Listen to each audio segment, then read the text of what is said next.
बहुत स्वागत है आपका मेरे यूट्यूब चैनल केमिस्ट्री ज्ञानधारा में। तो चलिए स्टार्ट करते हैं हम आज का topic coordination chemistry. Coordination chemistry जो टॉपिक है वो इनऑर्गेनिक केमिस्ट्री का काफी इंपॉर्टेंट टॉपिक है, जिससे काफी कॉम्पिटिशन एग्जाम में काफी क्वेश्चन आपको देखने को मिल जाएंगे।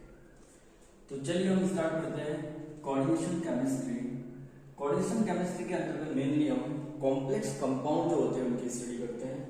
कॉम्प्लेक्स कंपाउंड हम आगे देखेंगे, जैसे आपको ये एग्जांपल दिख रहा है, ये कॉम्प्लेक्स कंपाउंड का एग्जांपल है। तो फर्स्ट ऑफ हमें पता होना चाहिए कि कोऑर्डिनेशन कंपाउंड होते क्या है। तो कोऑर्डिनेशन कंपाउंड मेनली मेटल और लिगेंड से मिलकर बने हुए ऐसे कंपाउंड्स होते हैं जो एक दूसरे से कोऑर्डिनेशन बॉन्ड के द्वारा जुड़े रहते हैं।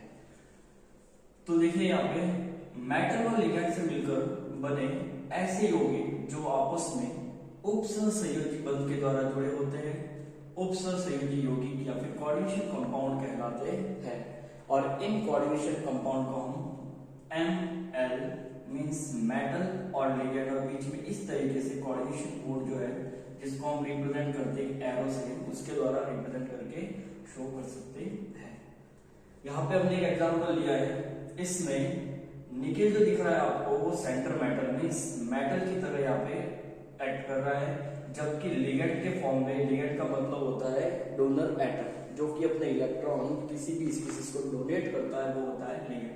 और लिगेंड के फॉर्म में यहाँ पे साइनाइड यूज में आ रहा है, जिसकी वैलेंसी होती है -1।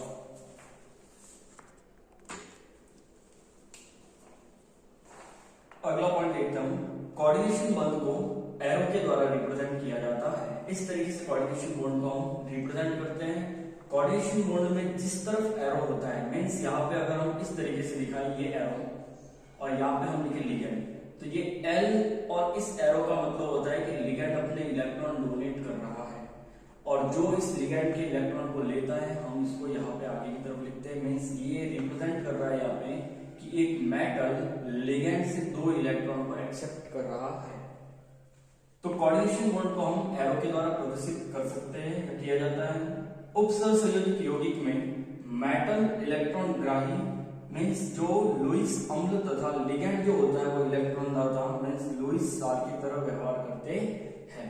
यहाँ पे कहने का मतलब ये है कि अगर कोऑर्डिनेशन कंपाउंड की हम बात करें, जो हमने अभी पहले ही देख लिया है कि जो मेटल और लिगेंड से मिलकर बने होते हैं, इसमें अगर हम बात करें तो जो मेटल होता है, मेटल उसके पास खाली d ऑर्बिटल्स होते हैं और उसमें इलेक्ट्रॉन की डेफिशिएंसी होती है। इसलिए ये क्या करता है, लिगेंड अपने 2 इलेक्ट्रॉन इस मेटल को डोनेट करके एक मेटल लिगेंड कॉम्प्लेक्स कंपाउंड का फॉर्मेशन करता है। इसके अंदर लिगेंड जो होता है वो इलेक्ट्रॉन को एक्सेप्ट करता है, किससे, सॉरी मेटल जो होता है वो इलेक्ट्रॉन को एक्सेप्ट करता है, किससे, लिगेंड से।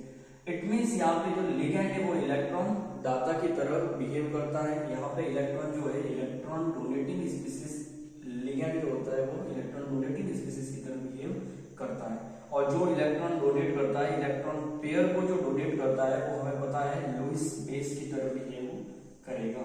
मींस लिगेंड यहाँ पे इलेक्ट्रॉन पेयर को डोनेट कर रहा है, इसलिए लिगेंड जो है वो लुईस बेस की तरह यहाँ पे शो होगा, जबकि मेटल जो होता है वो इस लिगेंड के इलेक्ट्रॉन को एक्सेप्ट कर रहा है। लिगेंड के द्वारा जो डोनेट किए गए इलेक्ट्रॉन पेयर को एक्सेप्ट कर रहा है यहाँ पे मेटल, और जो इलेक्ट्रॉन के पेयर को एक्सेप्ट करता है, ग्रहण करता है, वो होता है लुईस अम्ल। मींस लुईस अम्ल वे होते हैं जो इलेक्ट्रॉन पेयर को ग्रहण करते हैं, जबकि लुईस क्षार वे होते हैं जो इलेक्ट्रॉन पेयर को डोनेट करते हैं। तो अगर कोऑर्डिनेशन कॉम्प्लेक्स कंपाउंड की बात करें हम, तो इसके अंदर हमें दिख रहा है कि जो मेटल होता है वो इलेक्ट्रॉन पेयर को ग्रहण करता है, और उन इलेक्ट्रॉन पेयर को डोनेट कौन करता है, लिगेंड। इसलिए मेटल जो होता है वो है लुईस अम्ल, जबकि लिगेंड जो है वो होता है लुईस क्षार। तो यहां से आपको क्लियर हो गया होगा कि कोऑर्डिनेशन कंपाउंड में हम किनकी स्टडी करते हैं, मेटल और लिगेंड से बने हुए ऐसे कॉम्प्लेक्स कंपाउंड जिनके बीच में कोऑर्डिनेशन बंध उपस्थित रहता है, उनको हम क्या कहते हैं, उपसहसंयोजी यौगिक कहते हैं, और इनकी स्टडी हम करते हैं कोऑर्डिनेशन केमिस्ट्री में। फिर हमने यहाँ पे बात की है कि कोऑर्डिनेशन कंपाउंड जो होते हैं उनमें कोऑर्डिनेशन बॉन्ड प्रेजेंट होता है, और इस कोऑर्डिनेशन बॉन्ड को हम एरो से रिप्रेजेंट करते हैं। अगला जो पॉइंट हमने यहाँ पे स्टडी किया है कि कोऑर्डिनेशन कॉम्प्लेक्स जो होते हैं उसमें मेटल इलेक्ट्रॉन ग्राही मींस इलेक्ट्रॉन एक्सेप्टर जिन्हें हम लुईस अम्ल कहते हैं तथा लिगैंड इलेक्ट्रॉन दाता की तरह मींस लुईस क्षार की तरह व्यवहार करते हैं।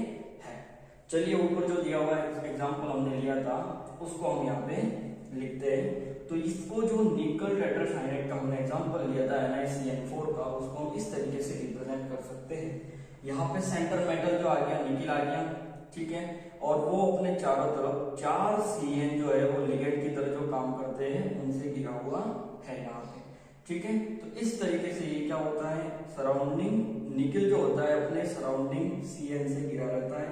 और यहाँ पे अगर हम बात करें निकिल जो सेंटर एटम है उसकी कोऑर्डिनेशन नंबर का मतलब होता है कि एक सेंटर एटम अपने सराउंडिंग कितने नंबर ऑफ लिगेंड से घिरा हुआ है वह उसकी कोऑर्डिनेशन नंबर होता है।